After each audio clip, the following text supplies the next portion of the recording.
نحمده ونصلي على رسوله الكريم اما بعد فاعوذ بالله من الشيطان الرجيم بسم الله الرحمن الرحيم رب اشرح لي صدري ويسر لي امري واحلل عقدة من لساني يفقهوا قولي۔ آج کی گفتگو کا موضوع ہے نظر بد کی حقیقت اور اس کا علاج۔ سب سے پہلی بات تو یہ ہے کہ ہمارے دین نے جو ہمیں تعلیم دی ہے اس کی روشنی میں نظر لگ جاتی ہے، نظر کا لگنا برحق ہے۔ نبی صلی اللہ علیہ وسلم نے فرمایا العین حق، نظر لگنا حق ہے، برحق ہے، یعنی ایک ایسی حقیقت ہے جو ثابت شدہ ہے، یعنی نظر کے اثرات ہوتے ہیں اور اس میں کوئی شک کی بات نہیں یا اس کا انکار نہیں کیا جا سکتا۔ اور اس کی حقیقت یہ ہے کہ انسانی نظر کے اندر اللہ تعالیٰ نے ایک ایسی طاقت رکھ دی ہے کہ جو دوسرے پر جا کر اثر انداز ہوتی ہے اور اس سے بعض اوقات بیماری بھی لگ جاتی ہے۔ نظر بد کے بارے میں قرآن مجید سے جو بات ہمیں پتہ چلتی ہے وہ کچھ یوں ہے کہ یوسف علیہ السلام کے والد یعقوب علیہ السلام جو تھے، جب وہ اپنے سارے بیٹوں کو یوسف علیہ السلام کے پاس بھیج رہے تھے تو انہوں نے خاص طور پر انہیں ہدایت کی کہ سب ایک دروازے سے داخل نہ ہونا۔ سورۃ یوسف کی آیت نمبر 67 میں آتا ہے وَقَالَ يَا بَنِيَّ لَا تَدْخُلُوا مِن بَابٍ وَاحِدٍ وَادْخُلُوا مِنْ أَبْوَابٍ مُتَفَرِّقَةٍ وَمَا أُغْنِي عَنْكُم مِّنَ اللَّهِ مِن شَيْءٍ إِنِ الْحُكْمُ إِلَّا لِلَّهِ عَلَيْهِ تَوَكَّلْتُ وَعَلَيْهِ فَلْيَتَوَكَّلِ الْمُتَوَكِّلُونَ۔ یعقوب علیہ السلام نے کہا اے میرے بیٹو، ایک دروازے سے داخل نہ ہونا اور الگ الگ دروازوں سے داخل ہونا، اور میں تم سے اللہ کی طرف سے آنے والی کوئی چیز ہٹا نہیں سکتا، یعنی اگر تمہیں نظر لگ گئی تو میں تمہیں کچھ کام نہیں آ سکتا۔ حکم اللہ کے سوا کسی کا نہیں، اسی پر میں نے بھروسہ کیا اور اسی پر لازم ہے کہ بھروسہ کرنے والے بھروسہ کریں۔ تو چونکہ ان کے یہ 11 بیٹے تھے کہ جو سفر پر روانہ ہو رہے تھے اور سبھی جوان تھے، تو آپ خود سوچیں کہ کسی گھر سے 11 جوان بیٹے نکلیں تو لازماً سب کی نگاہوں میں آئیں گے، کسی شہر میں داخل ہوں، شکلیں بھی ملتی جلتی ہوں اور صحت مند بھی ہوں، تو یہ دوسروں کے لیے ایک حیرت کی بات ہوتی ہے، تو جس سے انسان متاثر ہو سکتا ہے۔ نظر جو ہے اللہ کی تقدیر اور قضاء و قدر کے ساتھ کبھی کبھی قتل بھی کر دیتی ہے، کبھی بیمار کر دیتی ہے، کبھی دہشت زدہ کر دیتی ہے، کبھی کمزور کر دیتی ہے، کبھی کوئی چیز جلا دیتی ہے۔ تو ایسا کیسے ہوتا ہے؟ اصل میں انسان جب کسی کے اندر کوئی خوبی دیکھتا ہے تو اس کے اپنے اندر ایک جلن اور ایک کڑن اور ایک حسد کا جذبہ پیدا ہوتا ہے، تو یہ جو اندر کی جلن کڑن ہوتی ہے وہ نگاہوں سے دوسری طرف ٹرانسفر ہوتی ہے۔ جیسے کسی کے ساتھ محبت ہو تو وہ محبت بھی نگاہوں سے پتہ چلتی ہے، نفرت ہو تو وہ نفرت بھی۔ اسی طرح بچوں کو ڈراتے دھمکاتے ہیں تو بعض اوقات منہ سے کچھ نہیں بولتے، صرف آنکھیں دکھاتے ہیں، تو اس سے وہ بچے سمجھ جاتے ہیں، حالانکہ کیا آنکھ ہی ہے، کچھ کر تو نہیں رہی ہوتی، لیکن آنکھ کے اندر سے نکلنے والے جو اثرات ہوتے ہیں وہ دوسرے کے اوپر جا کر اثر کرتے ہیں۔ حدیث میں آتا ہے رسول اللہ صلی اللہ علیہ وسلم نے فرمایا اللہ کی قضاء و قدر کے بعد نظر بد ہی میری امت کے اکثر لوگوں کی موت کا سبب بنتی ہے، یعنی نظر لگتی ہے، بیمار ہوتے ہیں، مر جاتے ہیں، جانوروں کی موت کا باعث بھی بنتی ہے۔ رسول اللہ صلی اللہ علیہ وسلم نے فرمایا نظر بد آدمی کو قبر میں اور اونٹ کو ہانڈی میں پہنچا دیتی، یعنی اونٹ تڑپنے لگتا ہے اور اس کو پھر ذبح کر دیا جاتا ہے۔ پھر اسی طرح یہ ہے کہ بعض اوقات اگر کسی ماں کو نظر لگی ہوئی ہو جب بچے کے ساتھ پریگننٹ ہو تو وہ نظر اس کے بچے تک بھی منتقل ہو سکتی ہے، کیونکہ نظر کا تعلق جو ہے، یعنی نظر کے جو اثرات ہیں وہ جسم کے اندر تک سرایت کر جاتے ہیں۔ ابن القیم کہتے ہیں کہ حسد نظر بد لگانے کا اصل ہے، یعنی سب سے بڑی وجہ جو ہے وہ حسد ہے۔ کبھی انسان اپنے آپ کو نظر لگا دیتا ہے، کبھی بغیر ارادے یا طبعی فطرت کی وجہ سے اس کی نظر لگ جاتی، یعنی پہلی چیز تو حسد ہے، لیکن کبھی کبھی حسد کے بغیر بھی لگتی ہے، کبھی اپنے آپ کو بھی لگتی ہے اور کبھی کسی اور کو بھی لگ جاتی ہے۔ تو چیز کو دیکھنے اور نہ دیکھنے کا فرق ہوتا ہے کہ آپ کس نظر سے کسی چیز کو دیکھ رہے ہیں۔ کبھی انسان محبت کی نظر سے دیکھتا ہے، کبھی انسان حسد کی نظر سے دیکھتا ہے۔ نظر بد کی 2 بڑی قسمیں بتائی جاتی ہیں، ایک ہے انسانی نظر کا لگنا اور ایک ہے جنوں کی نظر کا لگنا۔ یعنی بعض اوقات انسان کوئی بھی نہیں ہوتا لیکن پھر بھی انسان جو ہے یعنی بیمار محسوس کرتا ہے، کمزور محسوس کرتا ہے، تو اس کی وجہ جنات بتائے جاتے ہیں. اور پھر وہ نظر جو ہوتی ہے وہ انسان کو بیمار کر دیتی ہے، جس کے پھر کچھ سمٹمز ہوتے ہیں.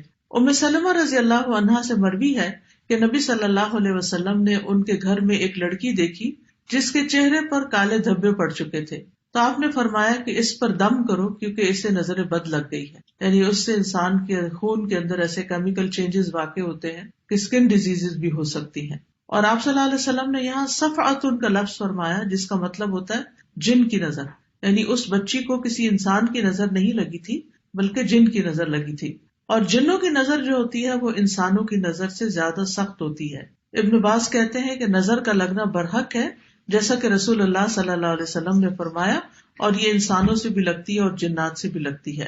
ابو سعید کہتے ہیں کہ رسول اللہ صلی اللہ علیہ وسلم جنوں اور انسانوں کی نظر بد سے پناہ مانگا کرتے تھے، یہاں تک کہ معوذتین نازل ہوئی، قل اعوذ برب الفلق قل اعوذ برب الناس. جب یہ نازل ہوئی تو آپ نے یہ پڑھنی شروع کر دی اور باقی چیزیں چھوڑ دی. تو اس کے لیے بہتر یہی ہے کہ انسان ہر نماز کے بعد معوذتین پڑھے، کیونکہ یہ ایک طرح کا دم ہوتا ہے، یعنی معوذتین کا پڑھنا. تاثیر کے اعتبار سے نظر کی کچھ اقسام ہیں. ایک ہے العین المعجبہ، خوشی یا تعجب والی نظر، حیران ہو کے کسی چیز کو دیکھنا، خوش ہو کے کسی چیز کو دیکھنا. تو یہ بھی دوسرے کو بعض اوقات لگ جاتی ہے اگر انسان ساتھ برکت کی دعا نہ دے. اسی لیے جب آپ کسی دلہن کو دیکھیں تو ماشاء اللہ بارک اللہ فی، اللہ برکتیں دے، دعائیں کریں، عید مبارک. کیوں کہتے ہیں؟ کیونکہ جب دیکھتے ہیں کہ اچھے کپڑوں میں ہے انسان، اچھا حال حلیہ ہے، تو دوسرے کو فوراً مبارک دی جاتی ہے تاکہ وہ انسان کے شر سے محفوظ رہے. پھر اسی طرح اس نظر کے بارے میں آتا ہے کہ قرآن مجید میں سورۃ الکہف میں اس کا ذکر آتا ہے، وَلَوْلَا إِذْ دَخَلْتَ جَنَّتَكَ قُلْتَ مَا شَاءَ اللَّهُ لَا قُوَّةَ إِلَّا بِاللَّهِ إِن تَرَنِي أَنَا أَقَلَّ مِنْكَ مَالًا وَوَلَدًا. اور جب تو اپنے باغ میں داخل ہوا تو تو نے کیوں نہ کہا کہ جو اللہ نے چاہا، ماشاء اللہ لا حول ولا قوت الا باللہ. اگر تو مجھے دیکھتا ہے کہ میں مال اور اولاد میں تجھ سے کم ہوں. تو یہ آگے قصہ چلتا ہے. تو اس شخص کے باغ کو بھی نظر لگی تھی جس کی وجہ سے باغ سارا جل گیا تھا. پھر اسی طرح محبت کرنے والے کی نظر لگنا، کیونکہ جو شخص کسی سے محبت کرتا ہے وہ اس کو بہت گہری نظر سے دیکھتا ہے. ابن حجر رحمۃ اللہ علیہ کہتے ہیں نظر کبھی خوشی اور تعجب کی صورت میں بھی لگ جاتی ہے، اگرچہ وہ حسد کے بغیر ہی ہو، اور اگرچہ وہ کسی محبت کرنے والے کی طرف سے ہو، اور اگرچہ وہ نیک آدمی کی طرف سے ہی ہو، یعنی نیک آدمی کی بھی لگ جاتی ہے. اور اگر کسی آدمی کو کوئی چیز اچھی لگے تو اس کو فوراً اس چیز کے لیے برکت کی دعا کرنی چاہیے جو اس کو اچھی لگی ہے، تو یہ اس کی طرف سے دم ہی ہو جائے گا. یعنی وہ دم بارک اللہ فیک کہنا جو ہے، اللہ کا نام لینا، ماشاء اللہ کہنا، یہ ایک طرح سے آپ دوسرے پہ دم کر رہے ہوتے ہیں، اور اس طرح دوسرا شخص شر سے محفوظ رہتا ہے. پھر ہے حسد کرنے والی نظر. قرآن مجید میں حسد کے بارے میں بھی آتا ہے، اور یہ نظر خبیث نفس سے نکلتی ہے، اور یہ شخص دوسرے کی نعمت کو ختم کرنا چاہتا ہے. وہ ایسی نگاہ سے، جیسے کہتے ہیں نا کھا جانے والی نگاہ سے دیکھتا ہے چیزوں کو، کہ جس سے اس کا مقصد یہ ہوتا ہے کہ اس شخص کو جو نعمت ملی ہے یہ اس سے دور چلی جائے. پھر اسی طرح بیمار کر دینے والی نظر، یہ وہ نظر ہے جو بیماری کی تاثیر کے ساتھ اثر انداز ہوتی ہے اور اس کے نتیجے میں مختلف طرح کی بیماریاں لگ جاتی ہیں. ابو ذر رضی اللہ عنہ کہتے ہیں کہ رسول اللہ صلی اللہ علیہ وسلم نے فرمایا، بے شک نظر بد آدمی کو اللہ کے حکم سے دیوانہ کر دیتی. یعنی اگر اللہ کا اذن ہو جائے، جیسے اور جسمانی بیماریاں ہوتی ہیں تو وہ بعض جو ہے وہ ایک سے دوسرے سے تیسرے میں ٹرانسفر ہوتی رہتی ہیں اللہ کے اذن سے، تو اسی طرح یہ نظر بھی اور اس قسم کی بھی تکلیف دہ چیزیں جو ہیں وہ دوسرے تک پہنچتی ہیں. جی پھر ہے عضو کو بیکار کر دینے والی، معطل کر دینے والی نظر، العین المعطلہ، یعنی دوسرے کا کوئی حصہ جسم کا کام کرنا چھوڑ دیتا ہے، یعنی جب نظر لگتی ہے، اور بعض اوقات ہمیشہ کے لیے بیکار ہو جاتا ہے. پھر اسی طرح زہریلی یا آگ والی نظر ایک ہوتی ہے جو اتنی شدید ہوتی ہے کہ انسان مرنے پہ نوبت آ جاتی ہے. اسمعی کہتے ہیں کہ میں نے ایک آدمی کو دیکھا جس کی نظر بہت زیادہ لگتی تھی کہ اس نے کسی گائے کے متعلق سنا، اس کو اس کے دودھ کی دھار کا نکلنا اچھا لگا. اس نے کہا ان میں سے کون سی گائے ہے؟ تو انہوں نے کہا کہ یہ تو فلاں گائے ہے، اصل گائے کا نہیں بتایا تاکہ اس کو نظر نہ لگے. تو کہتے ہیں کہ دونوں کو ہی نظر لگ گئی. تو اسمعی کہتے ہیں جب میں کوئی ایسی چیز دیکھتا ہوں جو مجھے اچھی لگتی ہے تو میں محسوس کرتا ہوں کہ میری آنکھوں سے ایک تپش اور ایک حرارت سے نکلی، یعنی میری آنکھ گرم ہو گئی. تو اس لیے اگر کبھی یہ محسوس ہو تو ساتھ ہی دوسرے کے لیے ماشاء اللہ، بارک اللہ، اس طرح کے لفظ جو ہیں، اور اردو میں بھی جیسے وہ دعا دے سکتے ہیں کہ اللہ تعالیٰ برکت دے، اللہ تعالیٰ ہر نظر سے بچائے، ہر شر سے بچائے، تاکہ دوسرا شخص جو ہے وہ اس تکلیف سے محفوظ رہے. تو نظر بد کی کچھ وجوہات ہوتی ہیں. سب سے پہلی بات یہ یاد رکھنی چاہیے نظر کے سلسلے میں کہ جو کچھ ہوتا ہے اللہ کے حکم سے ہوتا ہے، اللہ کے اذن سے ہوتا ہے. قرآن مجید میں آتا ہے ما اصاب من مصیبت الا باذن اللہ ومن یؤمن باللہ یہدی قلبہ واللہ بکل شیء علیم. جو مصیبت بھی آتی ہے وہ اللہ کے اذن سے آتی ہے، اور جو شخص اللہ پر ایمان لائے تو اللہ اس کے دل کو ہدایت بخش دیتا ہے، اور اللہ ہر چیز کو جاننے والا ہے. یعنی اگر انسان یہ بات سمجھ جائے کہ کوئی بھی تکلیف کسی بھی طرف سے جو پہنچی ہے مجھے، یہ اللہ کے حکم سے، تو کیا مطلب ہے اللہ کے حکم سے؟ اللہ تعالیٰ کا حکم کیوں ہو جاتا ہے کہ کسی کو تکلیف پہنچے؟ تو اس سے بھی انسان کو دراصل کچھ سکھانا مطلوب ہوتا ہے. اب دیکھیے کہ سونا اس وقت تک چمکتا نہیں، خالص نہیں ہوتا جب تک اس کو آگ پہ تپایا نہیں جاتا. کھانا اس وقت تک پکتا نہیں اور اچھا نہیں پکتا جب تک اس کو آگ پہ چڑھایا نہیں جاتا. اسی طرح انسان بھی اس وقت تک میچور نہیں ہوتا، سمجھدار نہیں ہوتا جب تک کہ وہ مختلف طرح کے مسائل سے، مختلف طرح کی تکلیف دہ چیزوں سے، پریشانیوں سے گزرتا نہیں. بہت سے حالات اور بہت سے واقعات ایسے ہوتے ہیں کہ جو انسان کو بہت میچور کر دیتے ہیں. آپ دیکھیں کہ وہ بچے جو بچپن میں بہت سے مسائل سے گزرتے ہیں، بڑے ہو کر بڑے بڑے مسئلے ان کو کچھ مسئلہ نظر نہیں آتے، لیکن جو بچے بچپن میں پیمپرڈ ہوتے ہیں، پروٹیکٹڈ پلتے ہیں، بہت لاڈ پیار سے پلتے ہیں، بڑے ہو کر انہیں چھوٹی سی چیز بھی بہت زیادہ تکلیف دیتی ہے. آپ دیکھیے کہ ہمارے بچے، ہم جن کو ہر وقت کبھی موزے پہناتے ہیں، کبھی ان کا سر ڈھانکتے ہیں، کبھی ان کو ایک چیز میں لپیٹتے ہیں، کبھی دوسری میں، انہیں کو ٹھنڈ زیادہ لگتی. لیکن جو غریبوں کے بچے ہوتے ہیں جن کے پاس پورا کپڑا بھی نہیں ہوتا، وہ گلی بازار میں سردی کے موسم میں، گرمی کے موسم میں ننگے پاؤں پھر رہے ہوتے ہیں اور ان کو پرواہ بھی نہیں ہوتی. تو یؤمن باللہ یہدی قلبہ کا مطلب کیا ہے؟ عبداللہ بن مسعود اس بارے میں کہتے ہیں کہ یہ وہ شخص ہے کہ اگر اس پر کوئی مصیبت آ پڑے تو وہ اس پر بھی راضی رہتا ہے، بلکہ سمجھتا ہے یہ اللہ ہی کی طرف سے ہے. پھر اسی طرح سورۃ التوبہ سے یہ پتہ چلتا ہے کہ ہر بیماری، تکلیف کا آنا تقدیر کا حصہ ہے. قل لن یصیبنا الا ما کتب اللہ لنا، کہہ دیجیے ہمیں کوئی نقصان ہرگز نہیں پہنچے گا مگر جو اللہ نے ہمارے لیے لکھ دیا. یعنی کسی کی نظر ہمیں نہیں لگ سکتی سوائے اس کے کہ اللہ نے ہمارے لیے لکھ دی کہ وہ لگے. تو پھر اگر کوئی تکلیف لکھی ہوئی ہے تو وہ پہنچ کر رہے گی، اور اس میں بھی کوئی حکمت ہے.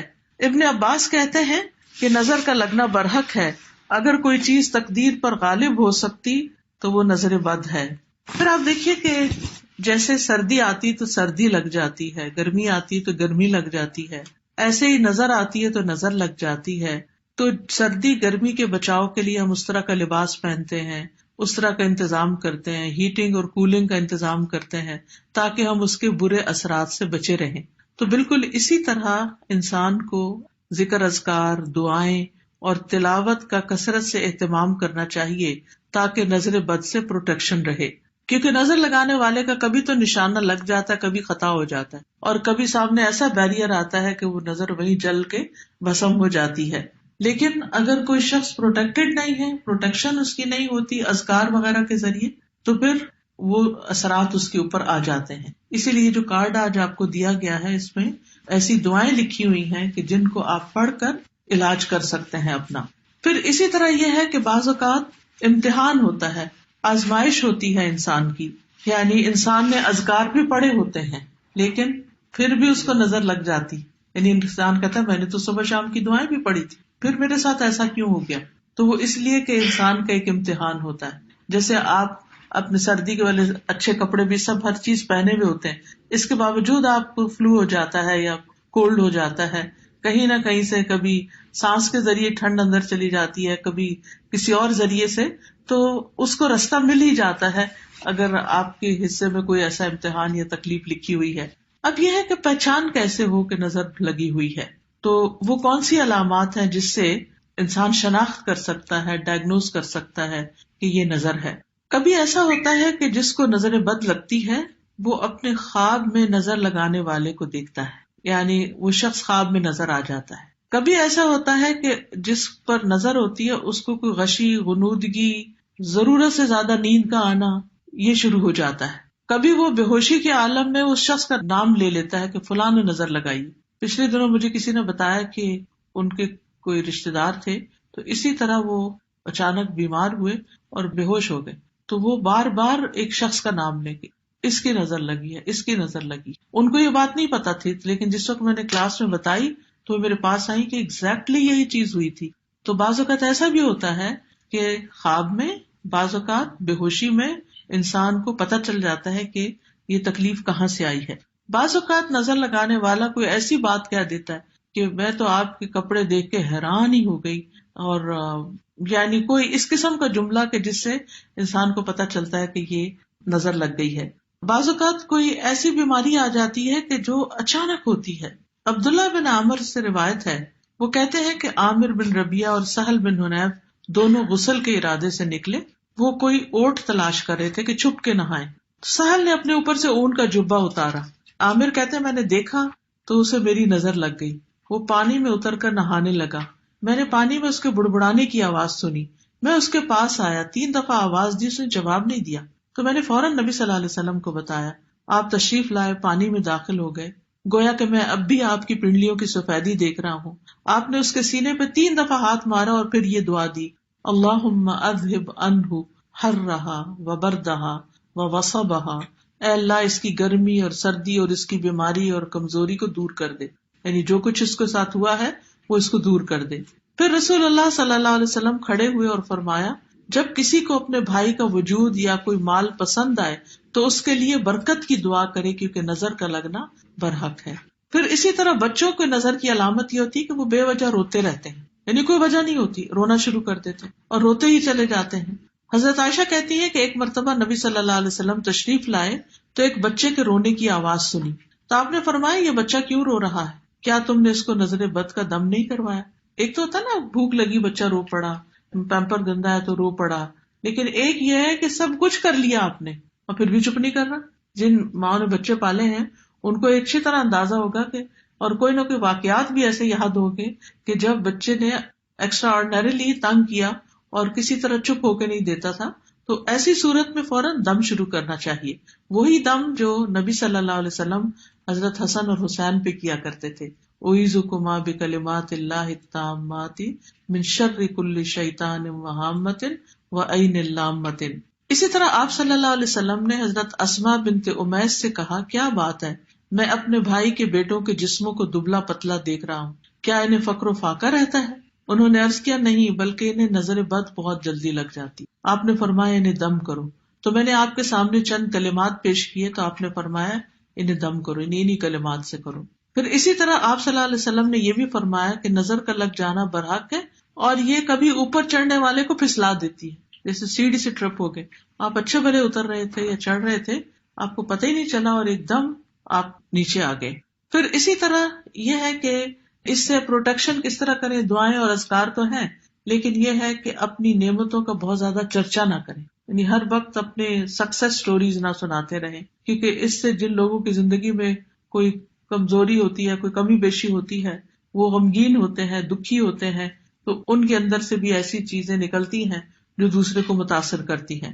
رسول اللہ صلی اللہ علیہ وسلم نے فرمایا، ضرورتوں کو پورا کرنے کے لیے ان کو رازداری میں رکھ کر مدد حاصل کرو، بے شک ہر صاحب نعمت حسد کیا جاتا ہے، ہر نعمت والا شخص حسد کیا جاتا ہے۔ پھر اسی طرح یہ ہے کہ حاسد سے محتاط رہنا چاہیے۔ جب آپ کو پتا ہو کہ کوئی ایک شخص جو ہے، کیونکہ جو حسد کرنے والا تو اس کے چہرے پہ بھی آ جاتا ہے، وہ آپ کی نعمت سے خوش نہیں ہوتا، تو پھر انسان بجائے اس کے کہ اس کو بلیم کرے، خود محتاط رہے۔ پھر اسی طرح مال میں کچھ اچھا لگے تو ماشاء اللہ لا قوت الا باللہ کہے، اور اگر اس کے علاوہ کوئی چیز اچھی لگے تو بارک اللہ کہے۔ پھر اسی طرح نظر بد سے بچنا ممکن ہے، اور اس کے لیے صبح و شام کی دعائیں پڑھی جائیں اور قرآن سے علاج کیا جائے، کیونکہ قرآن مجید جو ہے وہ شفا ہے۔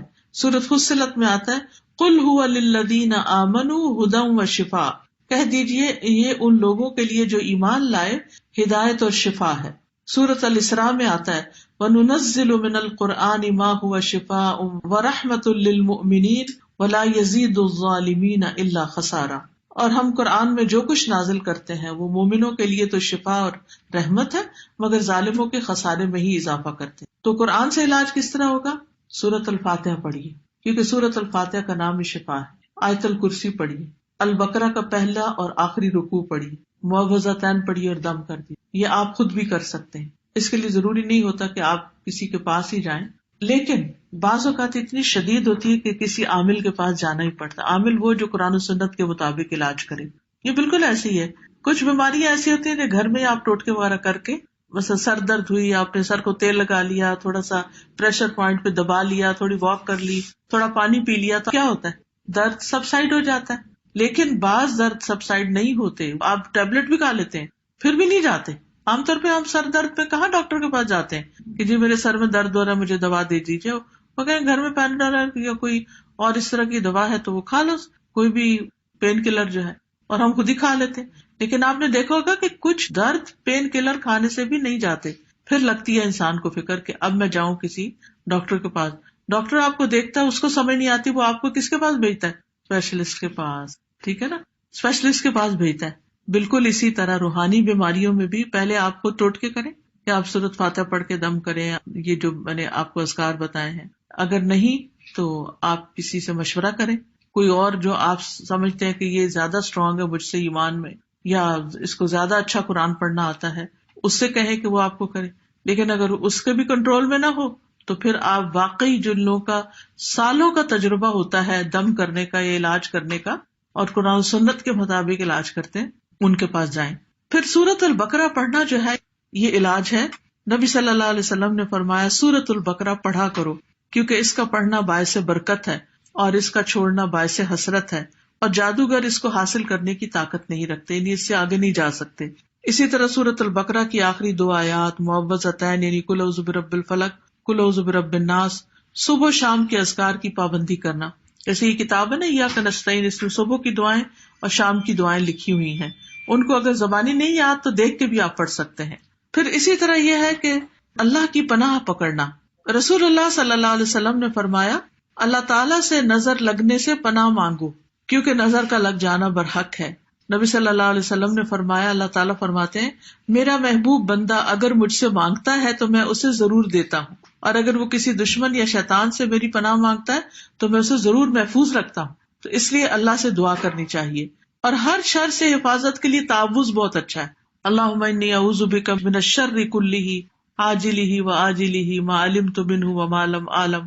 پھر ناگہانی آفت سے حفاظت کے لیے تعوذ پڑھنا، اللہم انی اعوذ بک من زوال نعمتک وتحول عافیتک وفجاءۃ نقمتک وجمیع سخطک۔ اے اللہ میں تیری پناہ چاہتا ہوں اس بات سے کہ تیری دی ہوئی کوئی نعمت مجھ سے چھن جائے، یا تیری عافیت پلٹ جائے، یا کوئی ناگہانی عذاب آ جائے، اور تیرے تمام غصے ناراضگیوں سے تیری پناہ چاہتا ہوں۔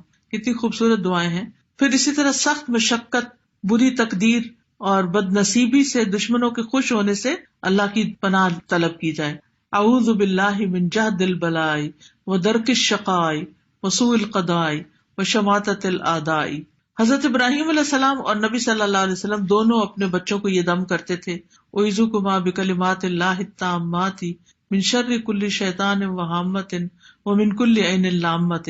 پھر اسی طرح حضرت جبرائیل علیہ السلام بھی نبی صلی اللہ علیہ وسلم کو دم کرتے تھے۔ جب آپ بیمار ہوتے تو آتے اور دم کرتے بسم اللہ ارقیک من کل شیء یؤذیک من شر کل نفس او عین حاسد اللہ یشفیک۔ او عین حاسد، حاسد کی نظر اگر لگی ہے تو اس سے بھی اللہ آپ کو شفا دے۔ تو اگر جبریل جو مقرب فرشتے ہیں اور نبی صلی اللہ علیہ وسلم جو مقرب رسول ہیں ان پہ وہ دم کر رہے ہیں تو ہمارے لیے کیا حکم ہے؟ یعنی ہمیں بھی ان آیات سے پڑھ کے دم کرنا چاہیے۔ پھر اسی طرح یہ ہے کہ بیماری سے شفا کی جو دعائیں ہیں اس کا بھی ایک کارڈ بنا ہوا ہے، شفا کی ساری دعائیں اکٹھی کی گئی ہیں، ایاک نستعین میں بھی ہوگا۔ اگر کوئی شخص بیمار پڑ جاتا ہے اور صرف ایک دفعہ دم کرنے سے اس کا علاج نہیں ہوتا تو صبح شام پھر آیات شفا اس پر پڑھے۔